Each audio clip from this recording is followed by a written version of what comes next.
ಎಲ್ರಿಗೂ ನಮಸ್ಕಾರ. ಇದು ಸ್ಯಾಟರ್ಡೆ ಮಿನಿ ವ್ಲಾಗ್ ಆಗಿರುತ್ತೆ. ಇವತ್ತು ಸುಬ್ರಹ್ಮಣ್ಯ ಸ್ವಾಮಿ ಸ್ಕಂದ ಷಷ್ಠಿ ರಥೋತ್ಸವ ಇದ್ದ ಕಾರಣ ದೇವಸ್ಥಾನಕ್ಕೆ ಹೋಗೋಣ ಅಂತ ರೆಡಿ ಆಗ್ತಾ ಇದ್ದೀನಿ. ಸೊ ಸಿಂಪಲ್ಲಾಗಿ ರೆಡಿ ಆಗಿದ್ದೀನಿ. ಸೊ ಹಿಂದೆಗಡೆ ನಮ್ಮ ಅಮ್ಮನೂ ಕೂಡ ರೆಡಿ ಆಗ್ತಾ ಇದ್ದಾರೆ.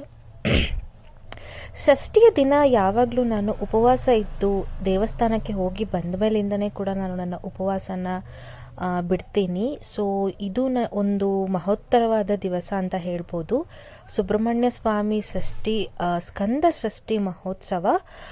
ನಮ್ಮಮ್ಮ ಆಗಲೇ ದೇವಸ್ಥಾನಕ್ಕೆ ಪೂಜೆ ಹೋಗೋದಕ್ಕೆ ಅಂತ ಎಲ್ಲ ಅಂದರೆ ಸಾಮಾನುಗಳನ್ನೆಲ್ಲ ಪೂಜೆಗೆ ರೆಡಿ ಮಾಡಿ ಇಟ್ಟಿದ್ರು. ಜೊತೆಗೆ ನಮ್ಮಮ್ಮನೂ ಕೂಡ ರೆಡಿಯಾಗಿ ನಿಂತಿದ್ರು. ನಾನೇ ಇವತ್ತು ಸ್ವಲ್ಪ ಲೇಟ್ ಮಾಡಿದೆ. ಹೋಗೋಣ ಅಂತ ಹೇಳಿ ಹೊರಟ್ವಿ. ಫಸ್ಟು ನಾವು ಈ ಷಷ್ಠಿ ದಿನದಂದು ಹುತ್ತಕ್ಕೆ ಹಾಲನ್ನು ಎರೆಯುತ್ತೀವಿ.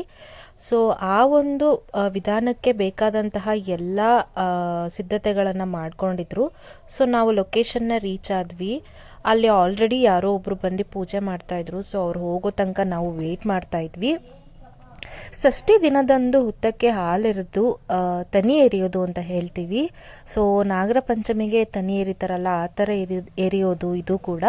ಸೊ ಅಲ್ಲಿ ಒಂದು ಪುಟ್ಟ ಮಗು ಬಂದಿತ್ತು. ಅದು ತುಂಬ ಕ್ಯೂಟಾಗಿತ್ತು ಆ ಪಾಪು ಅಂತ ಹೇಳ್ಬೋದು. ಬೆಳಗ್ಗೆಯಿಂದ ತುಂಬಾ ಜನ ಬಂದು ಇಲ್ಲಿ ಪೂಜೆಯನ್ನು ಮಾಡಿ ಹೋಗಿದ್ರು. ಸೊ ನಾವು ಪೂಜೆಯನ್ನು ಮಾಡೋದಕ್ಕೆ ಸ್ಟಾರ್ಟ್ ಮಾಡಿದ್ವಿ. ನಮ್ಮಮ್ಮ ಹಣ್ಣು ಕಾಯಿ ಎಲ್ಲ ಮುರಿದು ಗಂಧದ ಕಡ್ಡಿ ಎಲ್ಲ ಹಚ್ಚಿ ಪೂಜೆನೆಲ್ಲ ಶುರು ಮಾಡಿದ್ರು. ನಾನು ಕೂಡ ಶುರು ಮಾಡಿದೆ. ಬರುವಾಗ ನಾವು ಆ ಒಂದು ಇದಕ್ಕೆ ಹಾಲೆರೆದು ಬಂದ್ವಿ. ಸೊ ನಮ್ಮ ಪೂಜೆ ಕಂಪ್ಲೀಟ್ ಆಯಿತು. ಅಲ್ಲಿಂದ ನಾವು ಶ್ರೀ ಸುಬ್ರಹ್ಮಣ್ಯನಾಥ ದೇವಸ್ಥಾನಕ್ಕೆ ಹೋಗಿದ್ವಿ. ಇಲ್ಲಿ ಅಂತೂ ತುಂಬ ಜನ ಇದ್ದರು ಬೆಳಿಗ್ಗೆಯಿಂದ. ಬಟ್ ನಾವು ಹೋಗೋ ಟೈಮಿಗೆ ಸ್ವಲ್ಪ ಜನ ಕಡಿಮೆ ಆಗಿದ್ದರು. ಅಲ್ಲಿ ಹೋಗಿ ದೇವಸ್ಥಾನದಲ್ಲಿ ದರ್ಶನ ಎಲ್ಲ ಮುಗಿಸ್ಕೊಂಡು ಅಲ್ಲಿದ್ದಂತಹ ಒಂದು ಹೋಮ ನಡೀತಿದ್ದಂಥ ಸ್ಥಳಕ್ಕೆ ಹೋದ್ವಿ.